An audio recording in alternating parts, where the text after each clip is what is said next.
سورۃ النصر مدنی صورت ہے، 3 آیتوں پر مشتمل ہے، اور اس میں فتح مکہ کے حوالے سے ایک خوشخبری بھی ہے، اور پھر اس میں ایک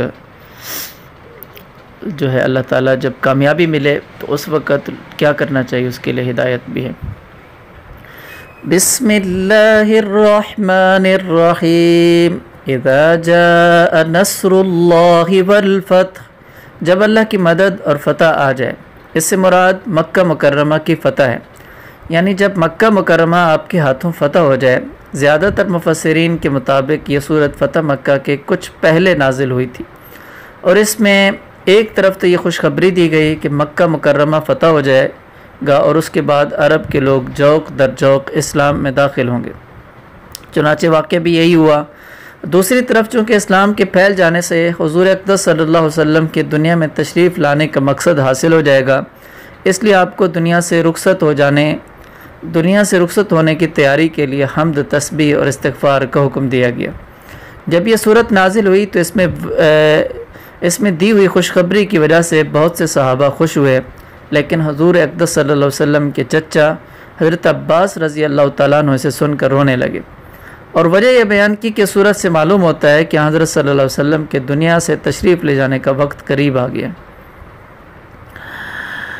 وَرَأَيْتَ النَّاسَ يَدْخُلُونَ فِي دِينِ اللَّهِ أَفْوَاجًا، اور تم لوگوں کو دیکھ لو کہ وہ فوج در فوج اللہ کے دین میں داخل ہو رہے ہیں۔ فَسَبِّحْ بِحَمْدِ رَبِّكَ وَاسْتَغْفِرْ، تو اپنے پروردگار کی حمد کے ساتھ اس کی تسبیح کرو اور اس سے مغفرت مانگو۔ اگرچہ حضرت صلی اللہ علیہ وسلم ہر طرح کے گناہوں سے بالکل پاک اور معصوم تھے، اور اگر آپ کی شان کے لحاظ سے کوئی بھول چک ہوئی بھی تو سورۃ فتح میں اللہ تعالیٰ نے اس کو بھی معاف کرنے کا اعلان فرما دیا تھا۔ اس کے باوجود آپ